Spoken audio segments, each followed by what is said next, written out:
call in a debate Madam Nigar Apardarai from Azerbaijan, and she's a member of the ECDA group. You have the floor, madam.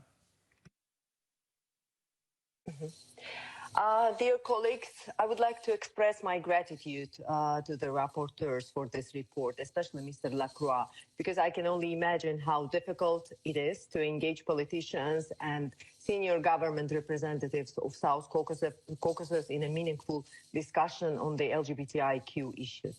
I agree with one of the core statements of the resolution that cultural and religious traditions cannot be used to justify discrimination on sexual identity grounds.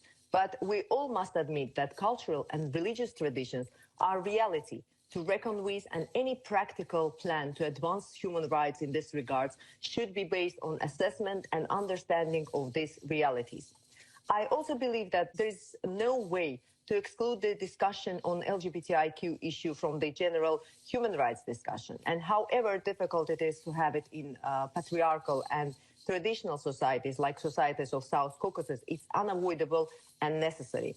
There are a couple of issues that I would like to make. I fully appreciate and understand that because of a number of cultural taboos in the countries of South Caucasus, collection of fair and transparent information on topics on sexual minorities is not easy. There are contradicting reports. Bureaucrats are sometimes reluctant to do proper disclosures because of various concerns over public opinions, political and religious exploitation of the issue, and so on. I understand it and I appreciate it. I am quite sure that it was not easy to have a full picture. I also regret that Mr. Lacroix didn't have a chance to visit Azerbaijan for this report for no fault of his own. From this point of view, the rapporteur's job is commendable. At the same time, I would like to stress the certain difference in approaches with which parts of the report covering 3 countries have been written. What I've noted is that the part of the report covering a situation in Armenia and Georgia is very much devoted to the promises and explanations of public officials, and it's mostly about willingness of governments to change things for the better. The rapporteur did not have a chance to get similar promises in Azerbaijan, but I'm sure if he traveled there, he would get very similar promises. After all, 3 countries are quite similar in this respect.